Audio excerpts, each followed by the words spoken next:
En 1999, la trágica desaparición de una mujer acaparó los titulares de la prensa durante semanas.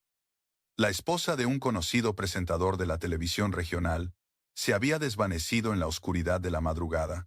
En una época en la que las cámaras de seguridad apenas existían en las calles, la investigación perdió el rumbo, navegó a la deriva y finalmente se estancó. El marido, entre lágrimas, suplicaba ante las cámaras cualquier información sobre su esposa, y toda España se compadeció de su desgarradora historia. 8 años después, en 2007, el viudo de la víctima apareció en un programa que reabría casos sin resolver, conmoviendo una vez más los corazones de los espectadores. Pero la verdad, como siempre, se abre paso cuando uno menos se lo espera. Durante una pausa, cuando las brillantes luces del plató se atenuaron, un micrófono de solapa que alguien olvidó apagar transportó su gélida y verdadera voz hasta la sala de control de la cadena. Aquel breve murmullo de 3 frases se convirtió en la cerilla fatal que unió todas las piezas de un puzzle que había permanecido perfectamente oculto durante 8 años. ¿Qué había hecho realmente aquella noche aquel presentador, un caballero que se había ganado el respeto de todos? La historia de aquel día empieza ahora. El 14 de febrero de 2007, a las 3 de la tarde, en los estudios de Aragón TV en Zaragoza, las letras rojas, caso sin resolver, brillaban en un monitor. Decenas de focos se encendieron al unísono, iluminando el plató como si fuera de día, mientras el equipo técnico se movía con la frenética tensión previa a una emisión en directo. En la sala de espera de los invitados, Javier Romero, vestido con un impecable traje gris, tomaba un sorbo de agua para aclararse la garganta. A sus 62 años, su espalda recta y su porte imperturbable reflejaban la veteranía de un hombre que había estado al frente del telediario durante más de 30 años.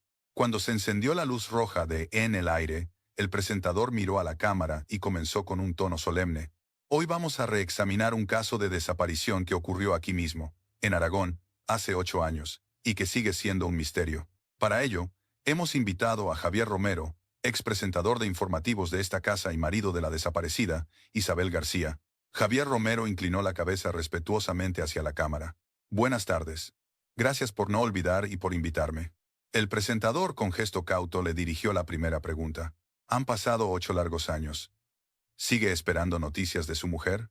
Javier bajó la mirada por un instante y se pasó lentamente la mano arrugada por la rodilla.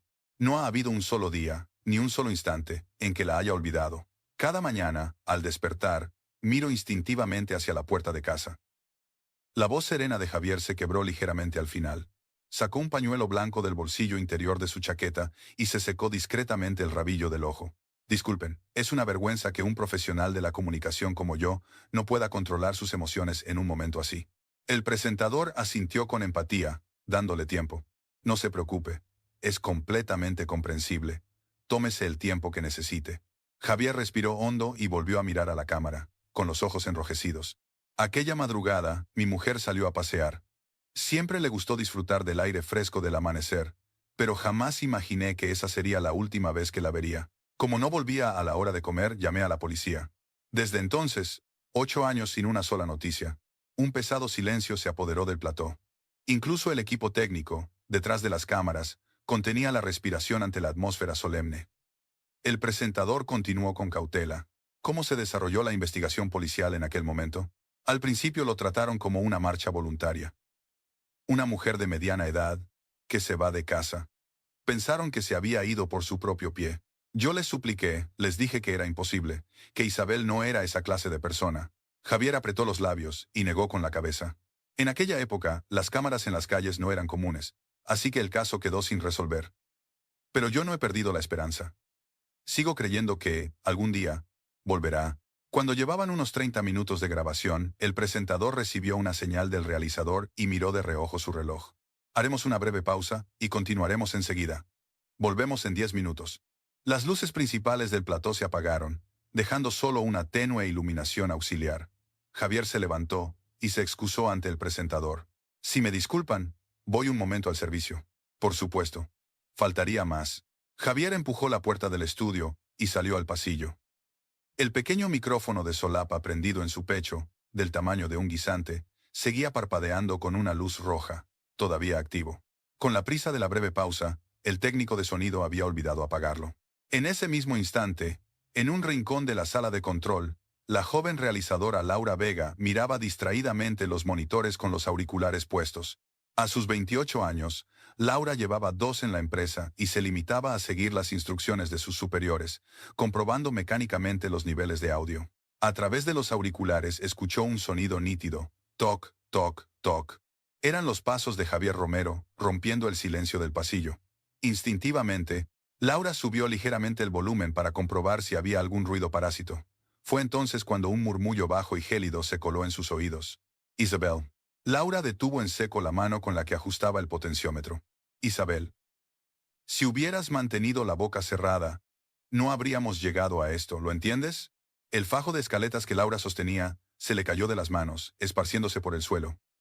Pero ella no se movió, paralizada. Con los auriculares aún puestos, clavó la mirada en el monitor del circuito cerrado de televisión que mostraba el pasillo vacío. La grabación terminó según lo previsto. Javier Romero, hasta el último segundo, interpretó a la perfección su papel de marido desconsolado, conmoviendo a la audiencia con sus súplicas entrecortadas. Cuando el equipo aplaudió y le dio las gracias, él respondió con su característica sonrisa afable e inclinó el torso en una educada reverencia. Aquella noche, Laura Vega volvió a la sala de control a escondidas, cuando ya todos se habían ido. Con manos temblorosas, copió el archivo de audio en una pequeña memoria USB de 128 megabytes, la guardó en lo más profundo de su bolso y salió de la cadena de televisión como si huyera. Durante 3 días, Laura no pudo apagar la luz para dormir. Cada madrugada, aquella voz grave resonaba en su cabeza como una alucinación. Si hubieras mantenido la boca cerrada, no habríamos llegado a esto. La noche del 17 de febrero, Laura, ya decidida, entró en la página web de la Jefatura Superior de Policía de Aragón. En el portal de denuncias anónimas, con los dedos temblorosos, escribió un breve mensaje. Sobre el caso de desaparición de Isabel García, de hace 8 años. Tengo un archivo de audio que deben escuchar. A la mañana siguiente, un agente se acercó al inspector Miguel Torres en cuanto éste entró en la oficina de la Brigada de Homicidios. Inspector, ha llegado esto a través del portal de denuncias ciudadanas. Creo que debería echarle un vistazo. Es sobre un caso de desaparición de hace 8 años. Torres, de 58 años, se ajustó las gafas en la punta de la nariz y se inclinó sobre el monitor. A punto de jubilarse, era el alma de la brigada. Un veterano con más canas que pelo. Isabel García. Ese nombre me suena. Frunciendo el ceño, se levantó de un salto y se dirigió al archivo de casos. De un rincón de un polvoriento archivador metálico, sacó una carpeta vieja y descolorida. En la portada, alguien había escrito con un rotulador grueso.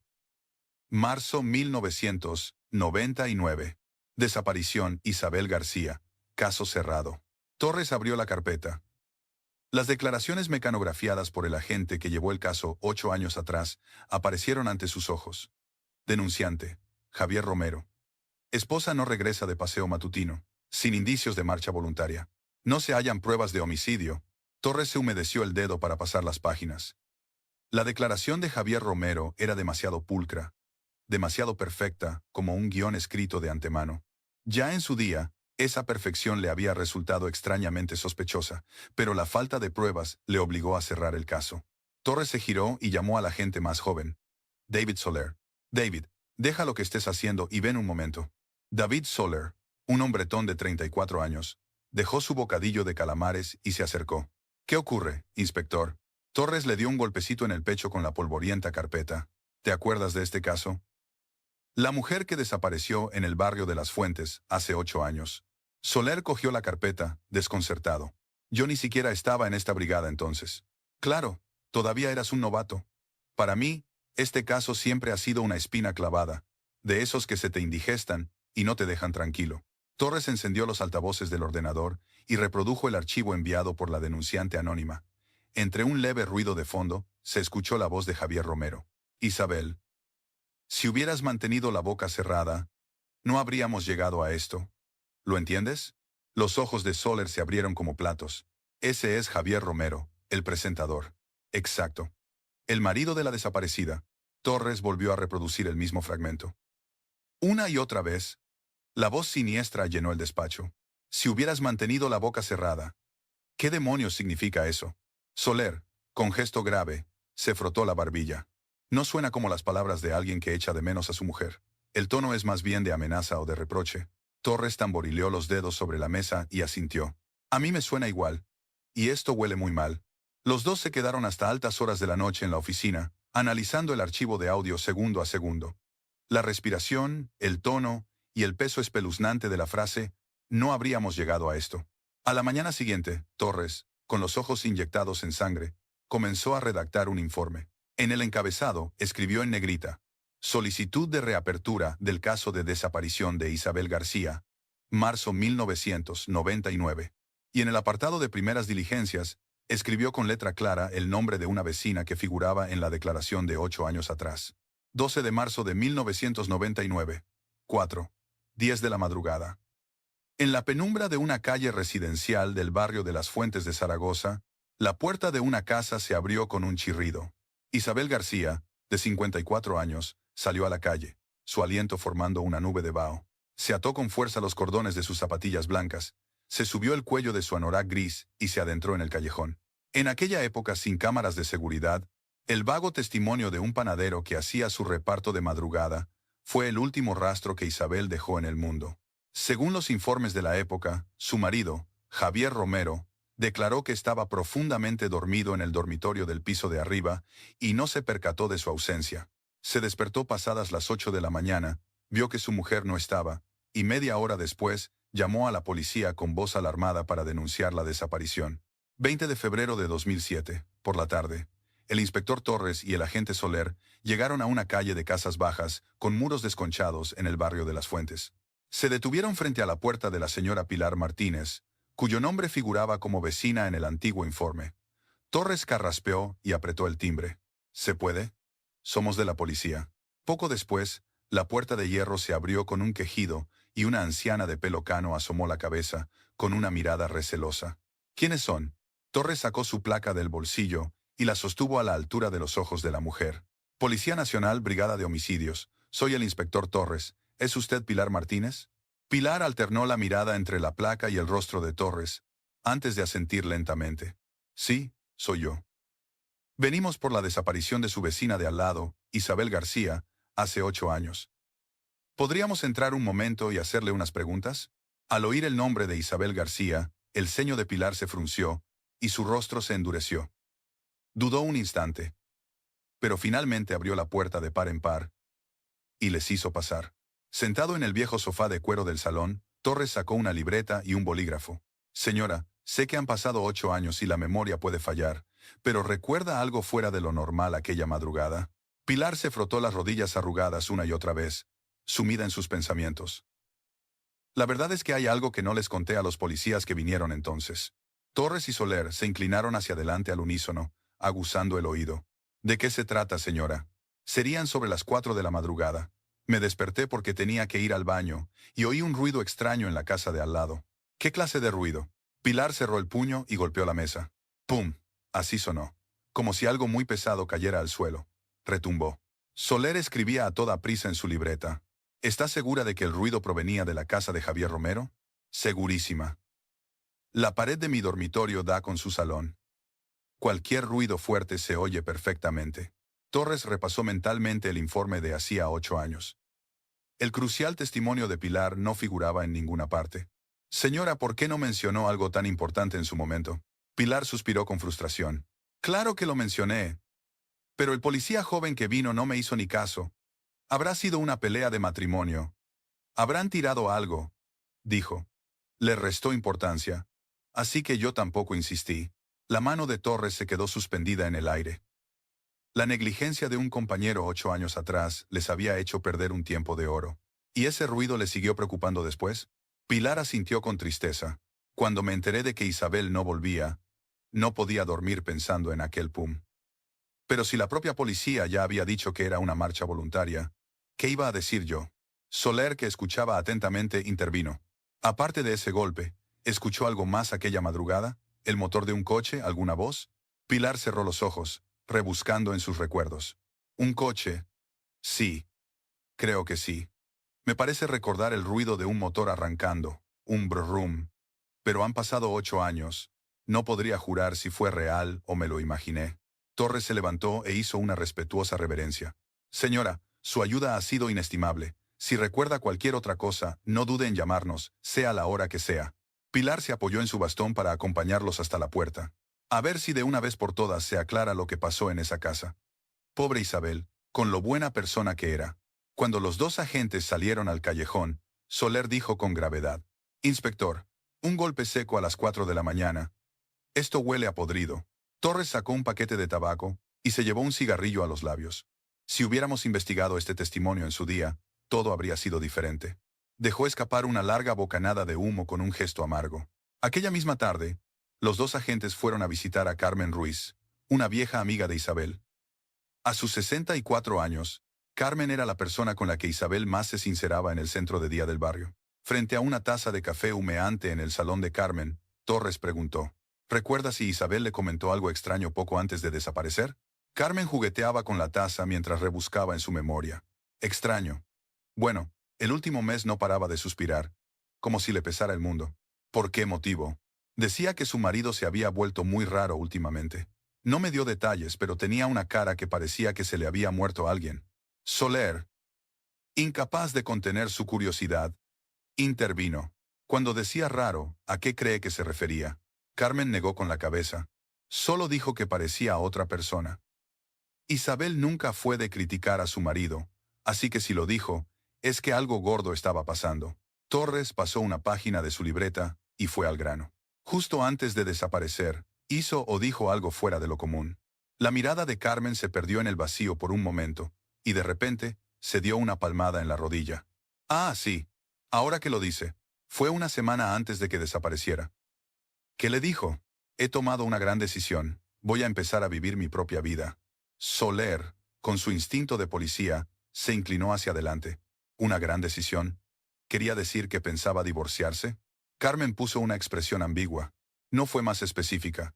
«Yo pensé que se refería a que se iba a apuntar a clases de aeróbic o algo así para cuidarse, o que iba a empezar un nuevo hobby. Pero ahora que lo pienso». La voz de Carmen se fue apagando. Me da un escalofrío pensar que esa gran decisión fuera algo por lo que tuviera que jugarse la vida». Al salir de casa de Carmen, mientras se subía al coche, Soler dijo: «Inspector, vamos a tener que investigar a fondo a Javier Romero. Lo de la gran decisión no suena a cualquier cosa». Torres bajó la ventanilla del copiloto y asintió. «Sí. Llama a algún contacto en Aragón TV y que te cuenten todo sobre su situación cuando se jubiló». Soler contactó inmediatamente con el Departamento de Recursos Humanos de la cadena y revisó el expediente de Javier Romero. Se había acogido a una jubilación anticipada a finales de 1998 y, según sus compañeros, después sufrió una fuerte depresión y cortó el contacto con ellos. Al anochecer, de vuelta en la comisaría, Torres encontró el antiguo registro de llamadas de Javier Romero en la carpeta del caso.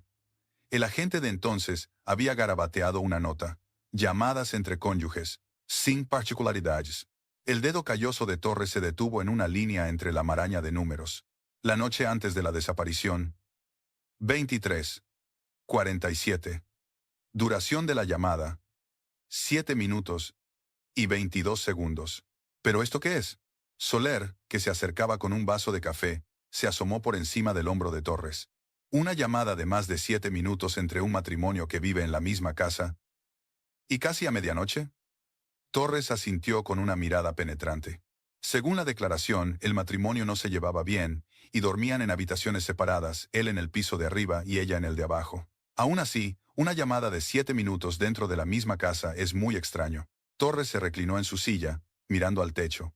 El panadero dijo que la vio de espaldas. ¿Y si después de esa llamada con su marido, alguien o algo la hizo salir de casa? Soler dejó el café sobre la mesa y abrió su libreta. ¿Cuál es el siguiente paso? ¿Llamamos a declarar a Javier Romero? Torres cerró la carpeta con firmeza. No, todavía no es el momento. Primero vamos a hablar con la familia de Isabel. Puede que ellos conozcan los trapos sucios que no sabemos. 25 de febrero de 2007. El ambiente en la brigada de homicidios era tenso. Torres y Soler tenían los registros de hacía 8 años esparcidos sobre la mesa, examinando con lupa los movimientos bancarios de Isabel García. Soler subrayó una línea en el extracto de cuenta con un rotulador fluorescente. «Inspector, mire esto». Justo 2 días antes de desaparecer, sacó 10 millones de pesetas de una sola vez. Torres se subió las gafas con el índice y se acercó al extracto. ¿10 millones? ¿A nombre de quién? Sergio López, el sobrino de Isabel. Torres se recostó en la silla, pensativo. 10 millones de pesetas en aquella época. Para una familia normal, era lo que costaba un piso. Soler tecleó rápidamente en el ordenador para consultar el historial crediticio de Sergio López. Montó un bar de tapas en 1998, pero con la crisis que hubo se arruinó en menos de un año. Después de eso, deudas de tarjetas, préstamos de usureros, está en todas las listas de morosos. O sea que el sobrino estaba ahogado en deudas y acudió a su tía. Torres volvió a coger el extracto bancario. ¿Y de dónde salieron esos 10 millones? No creo que Isabel los tuviera ahorrados de su bolsillo. Soler consultó los papeles. Salieron del finiquito que cobró Javier Romero por su jubilación anticipada y de una cuenta de ahorros a nombre de los dos que cancelaron. Isabel fue personalmente al banco con la cartilla y la autorización de su marido para retirar el dinero en un cheque conformado y transferirlo a la cuenta de su sobrino. Los ojos de Torres se afilaron. ¿A espaldas de su marido? Sí, según los registros, así fue. Torres se levantó de un salto y se puso la chaqueta. Que traigan a Sergio López inmediatamente. No era un sobrino, era un acreedor. A la tarde siguiente, Sergio López entró en la comisaría con paso vacilante. A sus 38 años, vestía un anorak gastado, llevaba el pelo grasiento de varios días sin lavar, y unas profundas ojeras le marcaban el rostro. Torres le señaló una silla metálica. Siéntese ahí, señor López. Sergio se sentó en el borde de la silla, mirando a su alrededor con nerviosismo. No paraba de frotarse las manos sobre las rodillas. Las puntas de sus dedos temblaban visiblemente. Torres le deslizó el extracto bancario con la línea subrayada en amarillo. En marzo de 1999, recibió una transferencia de 10 millones de pesetas de su tía, Isabel García. El rostro de Sergio se tornó ceniciento. Fue un préstamo. Quedamos en que se lo devolvería en cuanto el negocio me fuera bien. ¿Y se lo ha devuelto? Sergio agachó la cabeza y respondió en un susurro. Todavía no he podido. Mi situación económica no me lo ha permitido. Torres se cruzó de brazos y acercó su silla a la de Sergio. Señor López, usted recibió una enorme cantidad de dinero de su tía justo antes de que desapareciera. ¿No tendrá algo que ver con eso? Quizás la amenazó para que le diera el dinero. Sergio levantó la cabeza de golpe, asustado. No, se lo juro. Ese dinero no tiene nada que ver con la desaparición de mi tía. Ella me lo dio porque le daba pena mi situación. ¿Y cómo puede demostrarlo? ¿Tiene algún documento firmado? Sergio se mordió el labio hasta casi hacerse sangre. No dijo nada, esquivando la mirada y clavando la vista en la esquina de la mesa. Soler, que observaba la escena, abrió la carpeta del caso. Señor López, su coartada también es un poco extraña. Está confirmado que la noche de la desaparición estuvo en un cibercafé del centro hasta las 3 de la madrugada. Se pasó la noche jugando al Counter-Strike con unos amigos. Sergio asintió apresuradamente. Sí, es cierto, estaba jugando. Mis amigos pueden confirmarlo. Pero después, entre las 3 y las 6 de la mañana, no sabemos dónde estuvo. ¿Qué hizo durante esas 3 horas? Los dedos de Sergio se aferraron a sus vaqueros con tanta fuerza que sus nudillos se pusieron blancos. Fui. Torres se inclinó hacia adelante y miró a Sergio directamente a los ojos. Señor López, nos está ocultando algo. Sus ojos no paran de moverse, parece que le va a dar un ataque. Las pupilas de Sergio se movían sin rumbo. Abrió la boca para decir algo, pero la volvió a cerrar con fuerza. Torres suspiró y se reclinó en la silla. De acuerdo, por hoy es suficiente. Sergio se levantó como si huyera y salió de la oficina con paso inseguro. Su mano se detuvo un instante en el pomo de la puerta, pero se fue sin mirar atrás. Aquella noche, Torres y Soler volvieron a visitar a Carmen Ruiz para contrastar la declaración de Sergio. En el salón de Carmen, Torres fue directo al grano. ¿Le comentó Isabel alguna vez algo sobre un seguro? Los ojos de Carmen se abrieron de par en par. Madre mía, inspector. Parece adivino. ¿Cómo lo sabe? ¿Así que sí le habló de ello? Carmen dejó su taza sobre la mesa y bajó la voz. Sí. Fue un mes antes de desaparecer. Isabel me dijo como quien no quiere la cosa, que se había hecho un seguro de vida, pero que era un secreto y que su marido no debía saberlo nunca. Soler sacó su libreta y apuntó rápidamente. Le dijo, ¿qué tipo de seguro era? No sé los detalles, solo me dijo que lo había hecho por si acaso, por si en el futuro sus hijos necesitaban ayuda. Torres asintió y se levantó. Gracias. Esto podría ser una pista muy importante. A la mañana siguiente, Soler investigó a fondo las pólizas de seguros a nombre de Isabel García. Al ver los resultados en la pantalla, se quedó con la boca abierta. Inspector, esto es increíble. Torres se acercó con un café de máquina en la mano. En octubre de 1998, contrató un seguro de vida por valor de 5 millones de pesetas. Pero el beneficiario, Soler señaló la pantalla. No es su marido, Javier Romero. Son sus dos hijos. Torres se sentó en el borde de la mesa, con gesto grave. O sea que, a espaldas de su marido, le dio una fortuna a su sobrino, y además puso a sus hijos como beneficiarios de un seguro de vida. ¿Sabría Javier Romero todo esto? Torres negó con la cabeza. Puede que no lo supiera. O puede que lo supiera pero creyera que el beneficiario era él. Soler se ajustó a las gafas. Entonces tenemos dos posibles móviles. O se volvió loco por los 10 millones de pesetas, o contaba con el dinero del seguro y se llevó un chasco. Torres tamborileó los dedos sobre la mesa. Ambas son posibilidades reales. Hay que investigar las dos vías. A principios de marzo, un titular a 2 columnas apareció en la sección de sucesos del Heraldo de Aragón. La policía reabre la investigación de la desaparición de una mujer en Zaragoza hace 8 años. Al día siguiente, apareció un nuevo mensaje anónimo en el portal de denuncias de la Policía Nacional. El título era: revisen de nuevo el registro de llamadas del marido de Isabel García de aquella madrugada. En cuanto Torres leyó el mensaje, se levantó de un salto. Se dirigió de nuevo al polvoriento archivo y sacó la carpeta del caso de hacía 8 años. Desplegó sobre la mesa el documento con el minucioso registro de llamadas de Isabel. El dedo de Torres recorrió lentamente el papel. Aquí falta algo, estoy seguro. Algo que pasamos por alto. Soler se acercó, curioso. ¿Qué busca, inspector? Torres no respondió, absorto en el documento. Se pasó la noche cotejando los registros, buscando una anotación que el agente de entonces hubiera considerado irrelevante y hubiera omitido o pasado por alto. A las 2 de la madrugada, bajo la luz fluorescente, los ojos enrojecidos de Torres se detuvieron en una línea. Una anotación a lápiz, casi ilegible, posible llamada accidental. Sin relevancia. Torres apretó el dedo sobre la línea. Día de la desaparición, 3:47 de la madrugada. Remitente, Javier Romero. Duración de la llamada, 2 minutos y 34 segundos. Un matrimonio que vive en la misma casa, se llama a las 4 de la mañana, justo antes de que ella desaparezca, hablan más de 2 minutos. ¿Y lo pasaron por alto? Una sonrisa gélida se dibujó en los labios de Torres. 5 de marzo de 2007. La tensión en la brigada de homicidios se podía cortar con un cuchillo.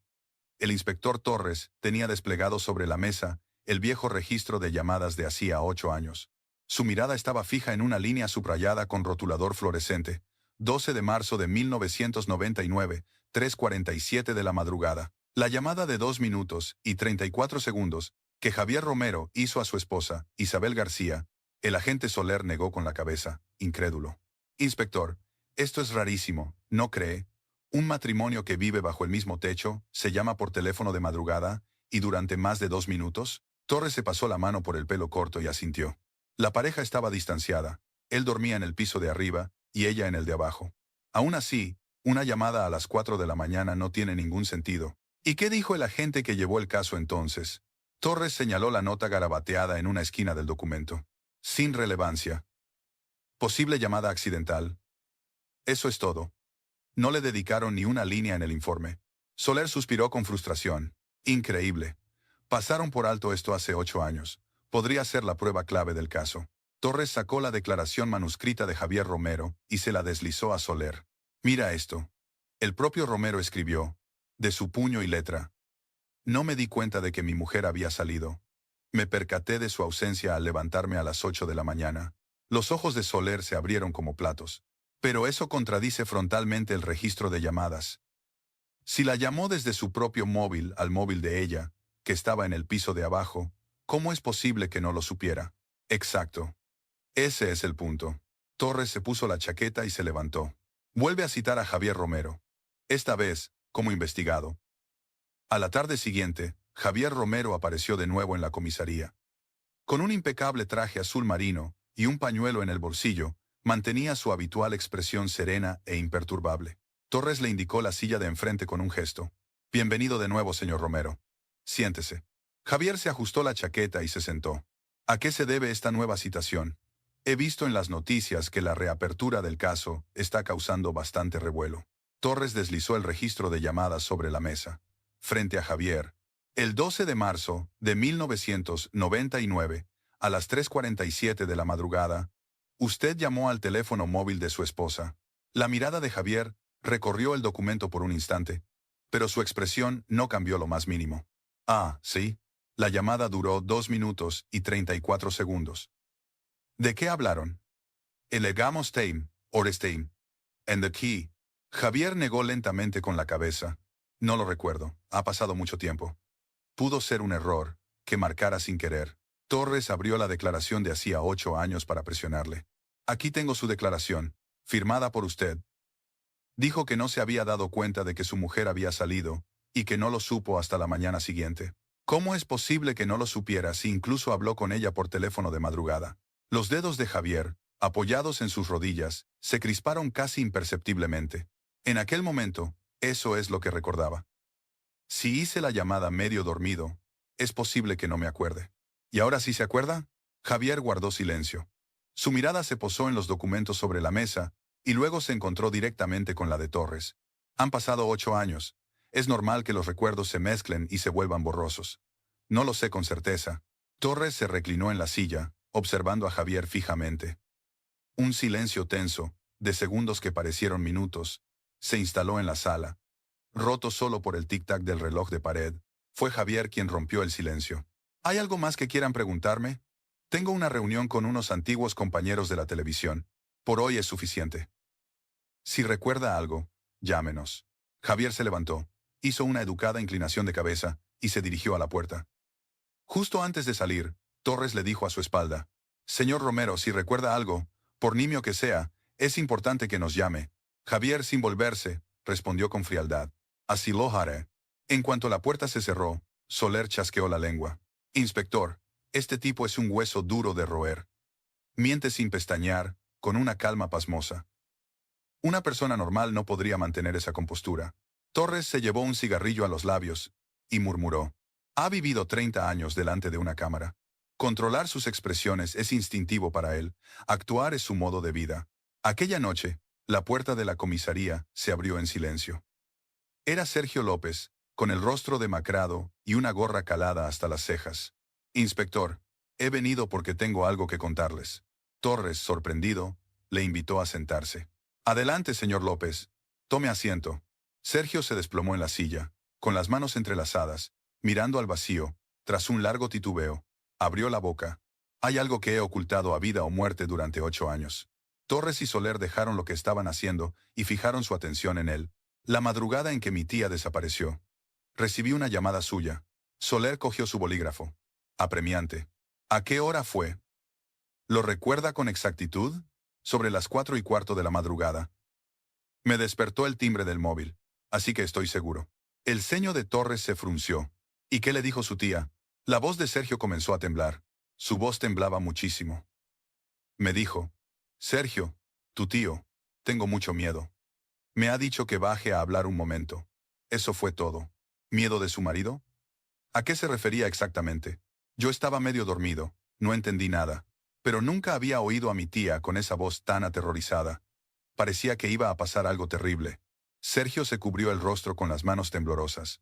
Después de colgar, tuve un mal presentimiento, y la llamé de vuelta, pero ya no contestó. Y nunca más volví a saber de ella. Torres preguntó en voz baja: «Señor López, ¿por qué ha guardado silencio sobre algo tan importante durante 8 años?» Los hombros de Sergio se sacudieron en un sollozo. Por los 10 millones de pesetas. Tenía pánico de que, si se descubría el préstamo, me acusaran a mí. Sergio levantó la cabeza, con los ojos inyectados en sangre. «He vivido un infierno estos 8 años por el remordimiento. Oí la última voz de mi tía y no hice nada». Soler, mientras tomaba notas, preguntó: «Dice que le dijo que tenía miedo de su marido. ¿Solía hablar de él en esos términos?» Sergio negó enérgicamente con la cabeza. «No, jamás. Ni una sola vez. Por eso me dio tan mala espina, pero pensé que sería una simple pelea de matrimonio y no le di más importancia». Torres le dio una palmada en el hombro. «Señor López, gracias por su valentía. Su testimonio es crucial. Todavía estamos a tiempo de arreglar las cosas». Sergio se levantó, tambaleándose. Por favor, averigüen qué le pasó a mi tía aquella noche, se lo suplico. Cuando Sergio se fue, Soler se levantó de un salto, excitado. Inspector, tenemos que revisar la declaración del panadero de hace 8 años. Si ella tenía miedo de su marido y trataba de huir, seguro que se dirigió a algún sitio a toda prisa. Busca ahora mismo en el almacén de pruebas. A la mañana siguiente, Soler, cubierto de polvo, encontró la carpeta con las declaraciones de la investigación original en el almacén del sótano. Pasando las páginas amarillentas, su dedo se detuvo de repente. Aquí está la declaración del panadero. Dice que sobre las 4:10 de la madrugada vio a Isabel García en la entrada del parque, pero que no se dirigió hacia el parque, sino que giró hacia un callejón estrecho del barrio residencial de enfrente. Los agentes de entonces lo vieron y asumieron que se estaba marchando de casa, y cerraron el caso. Torres examinó el documento con una mirada penetrante. ¿Qué hay al final de ese callejón? ¿No es una calle sin salida? Soler desplegó un mapa de la ciudad. Al final del barrio residencial hay un solar vacío, y allí hay un pequeño almacén abandonado. ¿De quién es ese almacén? Soler consultó rápidamente la nota simple del registro de la propiedad en el ordenador. Sus dedos se quedaron paralizados sobre el ratón. A nombre de Javier Romero. Es un almacén que heredó de sus padres, y que lleva más de 10 años abandonado. Torres golpeó la mesa con el puño y se levantó. Bingo, pide una orden de registro. Vamos a reventar ese almacén ahora mismo. El 10 de marzo de 2007, por la mañana, el juzgado emitió una orden de registro para el almacén a nombre de Javier Romero y para una finca rústica de su propiedad en Fuentes de Ebro. El inspector Torres y el agente Soler, junto con la policía científica, se dirigieron inmediatamente al viejo almacén en las afueras de Zaragoza. Tras forzar la puerta de hierro oxidada por años de abandono, un olor a humedad y polvo acumulado, junto con telarañas, recibió al equipo. Parece que no ha entrado nadie aquí en mucho tiempo. No hay ni rastro de vida. Torres, con guantes, fue apartando el polvo y examinando el interior. En un rincón se apilaban aperos de labranza viejos y cajas de cartón vacías. El equipo registró cada rincón meticulosamente, pero no encontraron ni rastro de Isabel ni ninguna prueba concluyente. Justo cuando Torres pensaba que había sido una falsa alarma, Soler gritó, señalando el suelo. «Inspector, mire aquí». Donde Soler señalaba, en el fondo del almacén, había una mancha de barro seco en el suelo, y junto a ella, una marca de neumático, tenue pero inconfundible. Un coche entró hasta aquí dentro. Por el ancho del neumático, parece un turismo de tamaño mediano. La capa de polvo en la entrada es mucho más gruesa que aquí. Torres miró hacia la entrada del almacén y murmuró. La metió en el coche aquí dentro y se la llevó a algún sitio, un lugar donde nadie pudiera verle. Soler se sacudió el polvo de las rodillas y se levantó. La otra propiedad a nombre de Javier Romero es una finca de almendros en Fuentes de Ebro, ¿verdad? Creo que deberíamos centrarnos ahí. Esa zona es muy grande. Nosotros solos no podemos abarcarla. Volvamos a la comisaría y solicitemos el georradar de la científica. Aquella tarde, al volver a la comisaría, el hijo mayor de Javier Romero, Alejandro, irrumpió en la oficina hecho una furia. A sus 36 años, Alejandro vestía un traje elegante, pero su rostro estaba rojo de ira. ¿Con qué pruebas se atreven a sospechar de mi padre? Esto es una difamación en toda regla. Torres le recibió con calma y le ofreció una silla. Cálmese y siéntese, por favor, señor Romero. Alejandro se dejó caer en la silla, desahogando su frustración. ¿Cómo va mi padre a hacerle daño a mi madre? Llevaban más de 30 años casados. La quería más que a nadie. Torres, con un tono neutro, le preguntó. La mañana de la desaparición, su padre le llamó, ¿verdad? La mirada de Alejandro vaciló por un instante. Sí. Sobre las 7:30, me dijo que mi madre había salido a hacer ejercicio de madrugada y que aún no había vuelto, que estaba preocupado. En esa llamada, ¿cómo notó la voz de su padre? ¿Había algo diferente a lo habitual? Alejandro guardó silencio, tratando de recordar. Sonaba preocupado, nada más, como siempre. Golpeó la mesa con la palma de la mano, exasperado. Dejen de acusar a un inocente e investiguen a Sergio López, el que le sacó 10 millones de pesetas a mi madre. ¿Quién sabe qué pudo haber hecho ese para no devolver el dinero? Torres le miró fijamente, sin decir nada. Cohibido por su mirada, la voz de Alejandro fue perdiendo fuerza. Mi padre ha pasado 8 años esperando a mi madre. Ni un solo día ha dejado de hacerlo.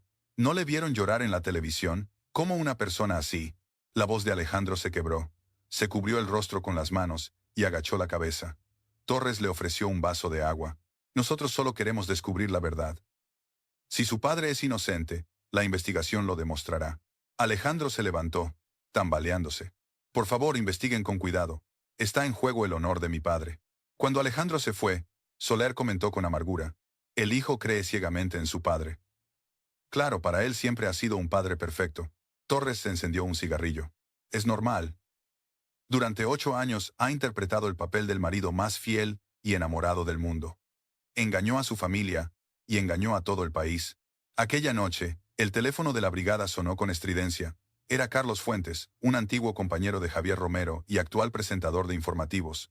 Inspector. Le llamo porque hay algo que sé. He dudado mucho en llamar, pero... Al día siguiente, Torres se reunió con Carlos Fuentes en una cafetería cerca de la televisión.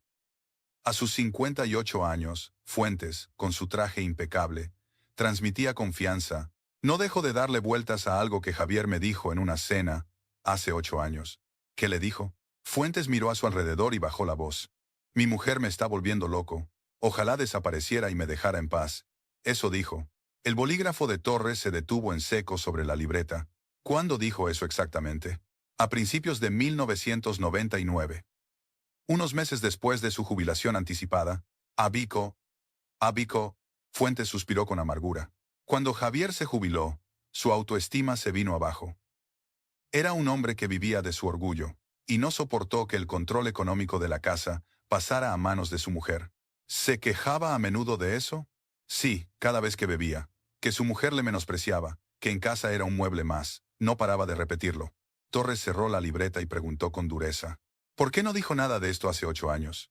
Fuentes agachó la cabeza, con expresión de culpabilidad. En aquel momento pensé que eran solo las quejas de un borracho. Jamás imaginé que...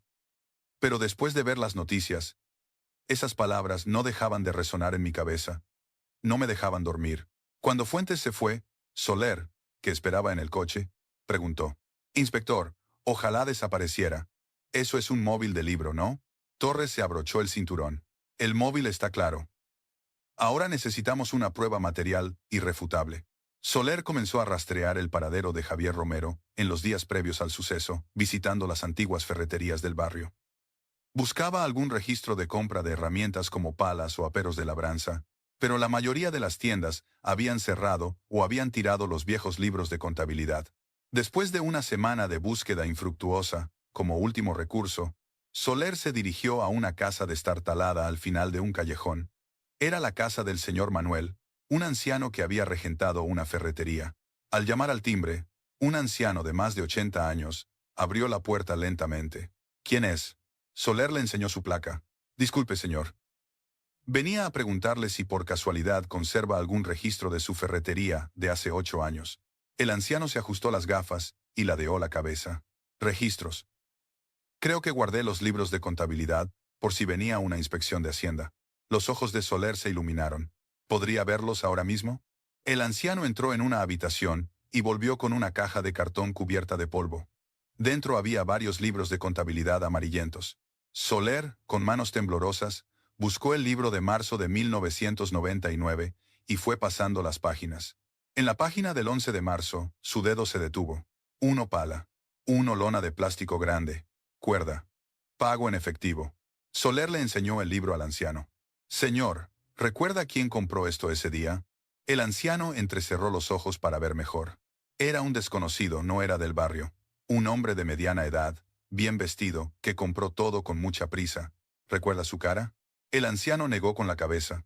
Han pasado 8 años. Un viejo como yo no puede acordarse de todo.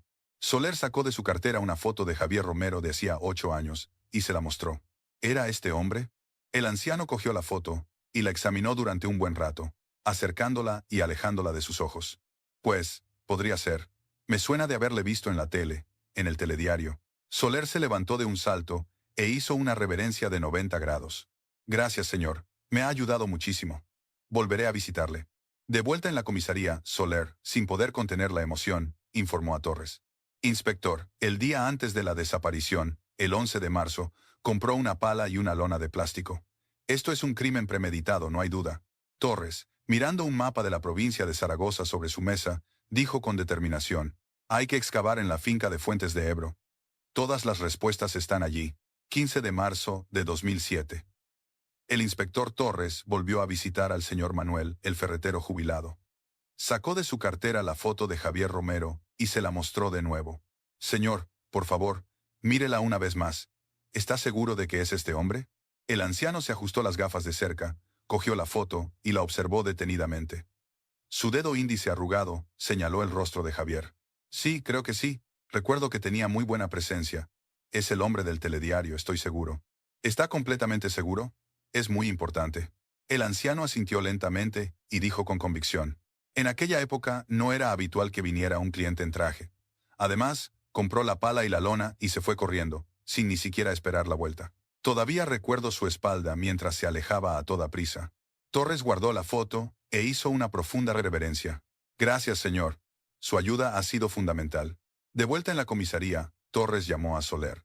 La grabación del micrófono, el registro de la llamada de madrugada, el testimonio del sobrino y ahora el del ferretero.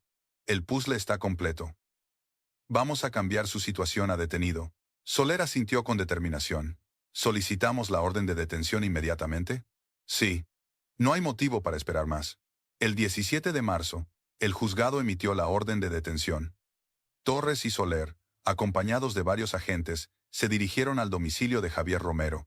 Al llamar al timbre, Romero abrió la puerta. Incluso en casa vestía una camisa impecable. Al ver a los policías, su expresión no cambió. Torres le mostró la orden judicial. Javier Romero. Queda usted detenido como presunto autor de un delito de homicidio sobre su esposa, Isabel García. Las pupilas de Javier temblaron por un instante, como si un terremoto las sacudiera. Pero con la templanza forjada en 30 años de carrera, recuperó la compostura al instante. Esto es un terrible error. Juro que no he hecho nada. Torres le agarró la muñeca y le puso las esposas. De eso hablaremos en la comisaría. Vámonos. Javier Romero fue conducido al coche policial. Justo antes de que la puerta se cerrara, su mirada se perdió durante un largo rato en la fachada de su chalet de 2 plantas. Sala de interrogatorios de la comisaría. Javier Romero, asistido por su abogado, se sentó a la mesa.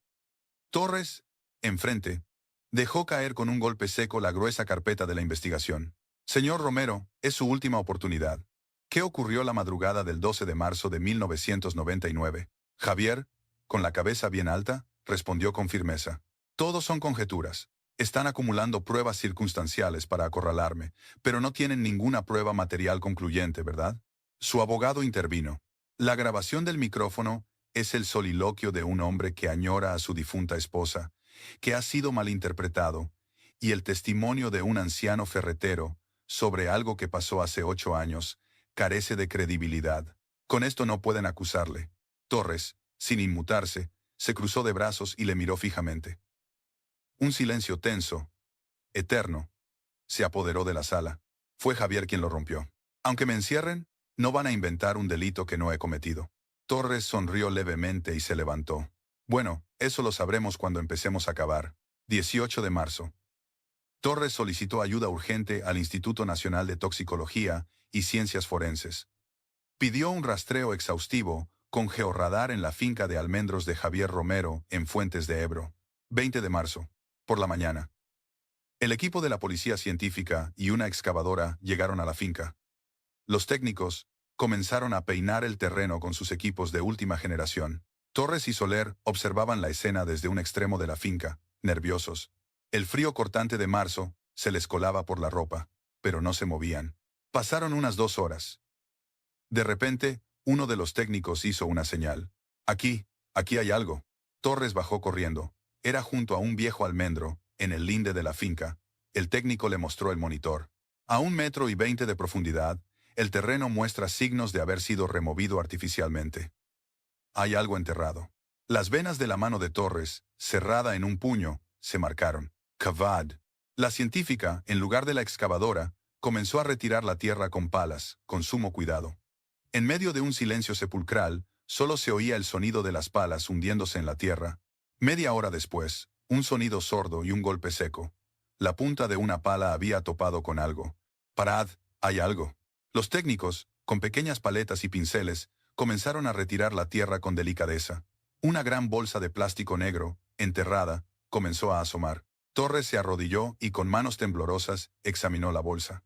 Al levantar con cuidado un extremo del plástico, lo primero que apareció fue una zapatilla blanca, cubierta de barro, y junto a ella, parte de un esqueleto en avanzado estado de descomposición. Soler, incapaz de soportar la visión, apartó la mirada. Torres, con los labios apretados, no apartó los ojos de la macabra escena. Durante la recuperación de los restos, un técnico recogió un pequeño objeto metálico semienterrado. Era una alianza de boda de oro. Descolorida, Torres cogió la alianza, guardada en una bolsa de pruebas. En el interior, había una inscripción grabada en letras diminutas. J. I. 1968. Torres cerró los ojos con fuerza, conteniendo un suspiro. La hemos encontrado. Después de 8 años, el equipo de la científica recuperó los restos y todas las pruebas del lugar. Se tomaron muestras de ADN del esqueleto para su identificación y se enviaron de urgencia al laboratorio central, 25 de marzo. Llegaron los resultados del análisis urgente. El ADN extraído de los restos óseos coincide en un 99% con el perfil genético de los hijos de la desaparecida, Isabel García. Torres apretó el informe con tanta fuerza que casi lo arruga. Soler preguntó con cautela: «Inspector, ¿se lo notificamos ya a Javier Romero?» Torres recogió los documentos y asintió. «No. Se lo voy a enseñar yo mismo, en persona. Quiero ver su reacción». Sala de interrogatorios. Torres se sentó bruscamente frente a Romero. Sin decir una palabra, dejó caer el informe del análisis de ADN sobre la mesa. «Hemos encontrado unos restos óseos bajo un almendro en su finca de Fuentes de Ebro. El análisis de ADN confirma que son los de su esposa, Isabel García». El rostro de Javier Romero se congeló, como si fuera de escayola. La comisura de sus labios apretados comenzó a temblar incontrolablemente. Torres, con los brazos cruzados, le observaba como un depredador a su presa. Pasaron los minutos, 10, 20. Javier mantenía la mirada fija en el informe, inmóvil, como si estuviera muerto. Intentaba mantener una expresión serena, pero bajo la mesa, las puntas de sus dedos, apoyados en sus rodillas, no paraban de temblar. Torres sacó una fotografía del bolsillo y se la plantó delante de las narices. Era la foto de la alianza de boda, cubierta de barro, encontrada junto a los huesos de la mano. La mirada de Javier se desvió instintivamente hacia la foto. En ese instante, sus pupilas se dilataron como si un terremoto las sacudiera, y sus manos comenzaron a temblar violentamente. Torres no desaprovechó esa grieta en su coraza. Se inclinó sobre la mesa y le miró directamente a los ojos. «Señor Romero, la función ha terminado. Es hora de bajar del escenario». 27 de marzo de 2007. En la gélida atmósfera de la sala de interrogatorios, el inspector Torres se sentó de nuevo frente a Javier Romero. Sobre la mesa, el informe del Instituto Nacional de Toxicología y Ciencias Forenses, con su sello rojo, era una sentencia. Torres sacó una nueva prueba de un sobre y la deslizó frente a Romero. El plástico que envolvía el cadáver. «Es idéntico, hasta en el último detalle del fabricante y la composición, al que usted compró en la ferretería el 11 de marzo de 1999, es el resultado del análisis de la científica». Los dedos de Javier se quedaron paralizados sobre la mesa. Sus labios apretados se pusieron blancos como el papel. Torres se reclinó, esperando su reacción.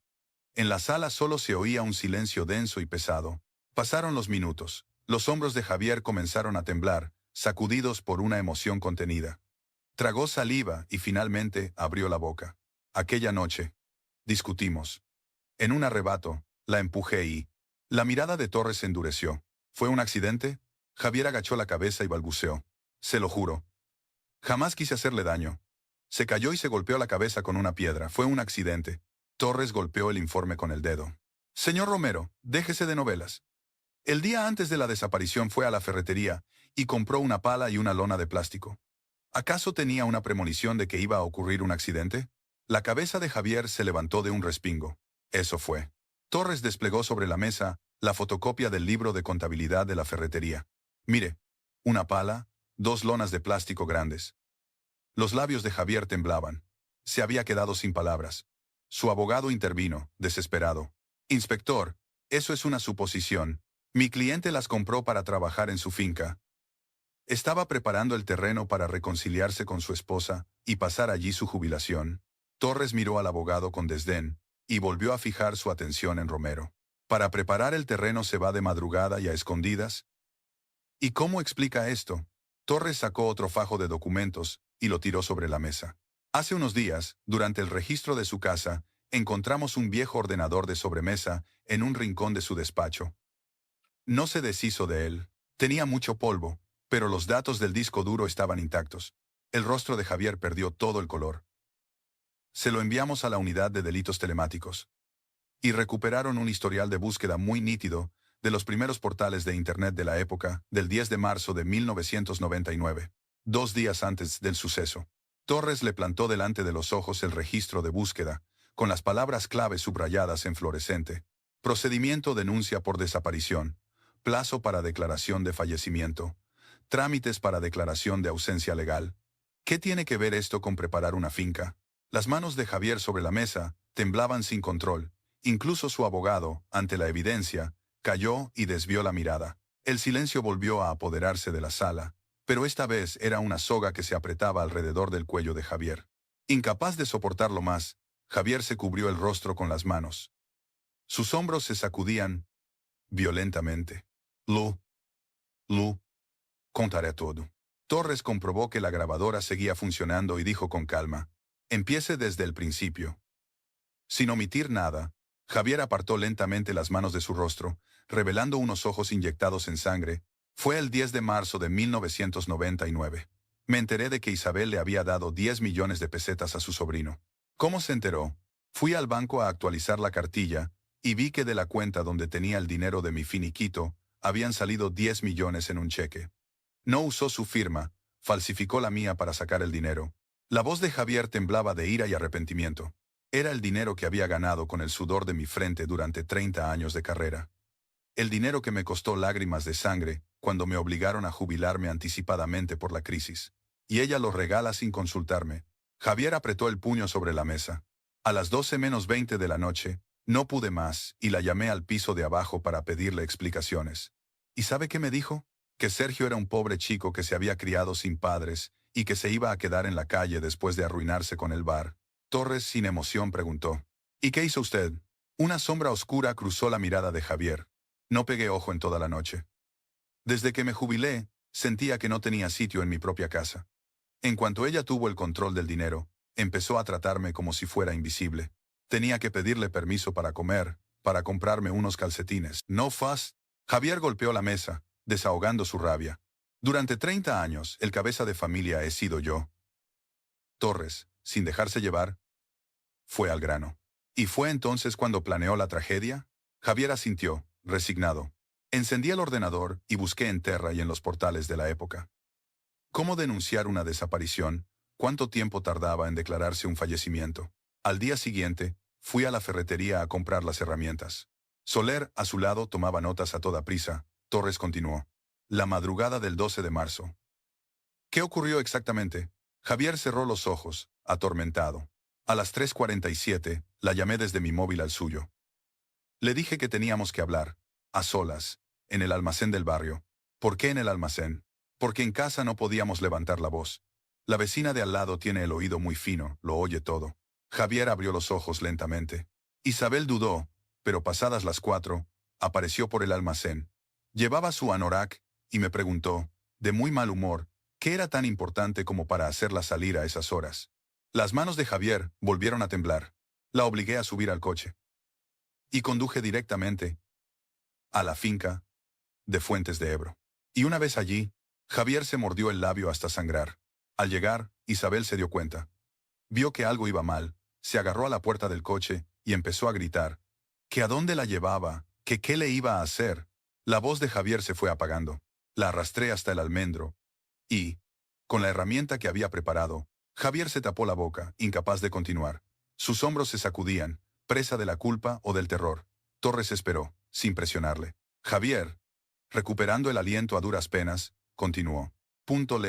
Golpeé en la cabeza. Una vez, y otra. Javier se cubrió de nuevo el rostro con las manos. Después, es como si tuviera un apagón. Recuerdo fragmentos. Torres preguntó con calma. ¿Y cómo se deshizo de todo? Javier apartó las manos, con la mirada perdida. La envolví en el plástico que había comprado, y la enterré.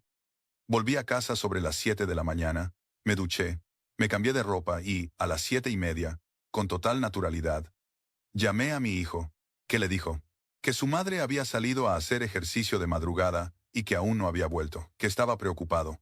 Javier esbozó una sonrisa amarga, de autodesprecio. El móvil de Isabel lo tiré en unos matorrales junto a la ribera del Ebro, de camino a casa, para que pareciera que había desaparecido o le había pasado algo mientras paseaba. Torres hizo una última pregunta. En estos 8 años, ¿ha vuelto a la finca? Javier negó enérgicamente con la cabeza. Ni una sola vez. No quería ni verla. Y tenía miedo de que, si iba, levantaría sospechas. Javier miró al techo, con una expresión de derrota. Jamás imaginé que el micrófono de la tele seguiría encendido durante la pausa. Después de tantos años en la profesión, olvidar algo tan básico. Apoyó la frente en la mesa y dijo, con la voz ahogada por el llanto, jamás pensé que esa frase, esa maldita frase, sería la soga que me apretaría el cuello. Torres se levantó y detuvo la grabadora. Javier Romero, el interrogatorio ha terminado. Javier no levantó la cabeza. Apoyado en la mesa, solo emitía un sollozo gutural, animal. Torres abrió la puerta, y al salir al pasillo, le dijo a Soler, 8 años. Hemos tardado 8 años en escuchar esta verdad. Mayo de 2007. La sala principal de la Audiencia Provincial de Zaragoza estaba abarrotada. En el banquillo de los acusados, Javier Romero mantenía una postura erguida, pero su mirada, antes brillante, ahora estaba hundida y sin vida. Cuando el presidente del tribunal comenzó a leer la sentencia, un silencio sepulcral se adueñó de la sala. Se condena al acusado, Javier Romero, a la pena de 20 años de prisión. Javier, sin cambiar de expresión, inclinó lentamente la cabeza. Su abogado le preguntó si quería recurrir, pero él negó con la cabeza, sin fuerzas. Lo acepto, ya es tarde. Durante el juicio se reveló un detalle trágico. Javier Romero solo se enteró después de cometer el crimen de que él no era el beneficiario del seguro de vida de su esposa. Isabel a sus espaldas había designado a sus 2 hijos. Javier, que creía haber controlado a su esposa durante toda su vida, descubrió que ella, en silencio, solo se había preocupado por el futuro de sus hijos. El fiscal se dirigió a él con dureza. El acusado se enfureció por 10 millones de pesetas e incluso, según ha confesado, pretendía cobrar el dinero del seguro de vida de su esposa. Pero, en contra de lo que usted esperaba, el beneficiario nunca fue usted. Murmullos de desaprobación recorrieron la sala. Los hombros de Javier temblaron como si un peso invisible le aplastara. A continuación, Sergio López, vestido de luto, subió al estrado de los testigos. A sus 38 años, parecía mucho más demacrado que 8 años atrás. Testigo, ¿por qué guardó silencio durante tanto tiempo? Sergio agachó la cabeza, avergonzado. Por los 10 millones. Tenía pánico de que me acusaran a mí. Fui un cobarde que solo pensó en salvar su propio pellejo. Las lágrimas comenzaron a rodar por sus mejillas. Cuando mi tía me llamó, me dijo que tenía miedo. Me estaba pidiendo ayuda. Y yo no hice nada. Sergio se secó las lágrimas con brusquedad. Si aquella madrugada hubiera corrido a su lado, quizás mi tía no habría pasado 8 años bajo tierra, en el frío. Sus hombros se sacudieron por el llanto. Un ambiente de congoja se apoderó de la sala. Se oía el sonido de pañuelos secando lágrimas entre el público. A principios de junio, los restos de Isabel García, convertidos en cenizas, fueron depositados en un nicho del cementerio de Torrero. Sus hijos, Alejandro y Susana, vestidos de luto, despidieron a su madre. Alejandro, mirando la foto sonriente de su madre en la lápida, se mordió el labio hasta sangrar. Mamá, perdóname por haber tardado tanto. De verdad, perdóname. Susana a su lado le cogió del brazo, llorando. Los 2 hermanos permanecieron un largo rato frente a la lápida, sin poder moverse. Entonces Carmen Ruiz, con un ramo de claveles blancos, se acercó en silencio. A sus 64 años, tenía los ojos hinchados de tanto llorar. Dejó las flores frente a la lápida y dijo, con la voz rota, Isabel, perdóname. Ojalá hubiera sido más valiente hace 8 años. La voz de Carmen se quebró. Noté que ese hombre andaba raro, y aún así, pensé que no era asunto mío, y miré para otro lado. Carmen se cubrió el rostro con un pañuelo, sollozando.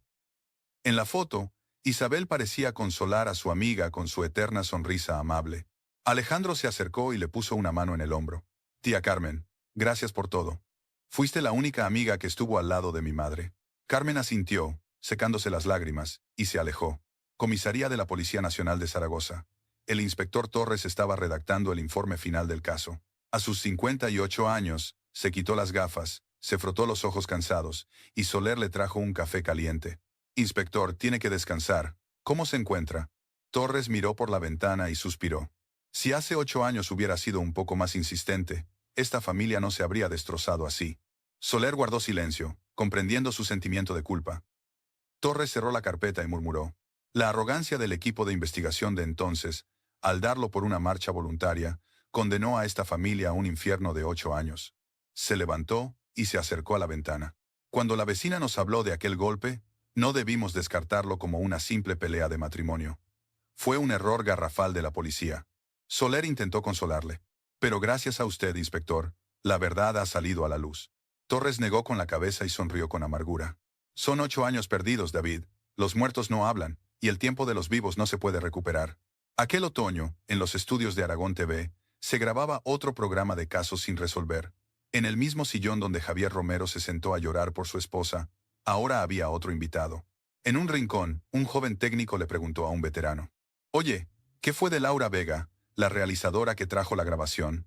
Pidió el traslado a una televisión local, en un pueblo tranquilo. Se fue sin dejar rastro. Laura Vega, en cuanto se descubrió la verdad, presentó su dimisión y se marchó en silencio. El día que recogió sus cosas, le dijo a un compañero, recuerda esto. Actúa siempre como si el micrófono estuviera encendido. Diciembre de 2007. Un viento helado soplaba en el cementerio de Torrero, mientras los primeros copos de nieve caían sobre Zaragoza. Sobre la lápida de Isabel García, había un pequeño ramo de gipsófila, desafiando el frío. Entre las flores, una pequeña tarjeta con una letra torpe pero sentida.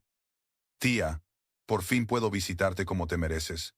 Lo siento muchísimo, era la nota de disculpa, empapada en lágrimas, que había dejado Sergio López.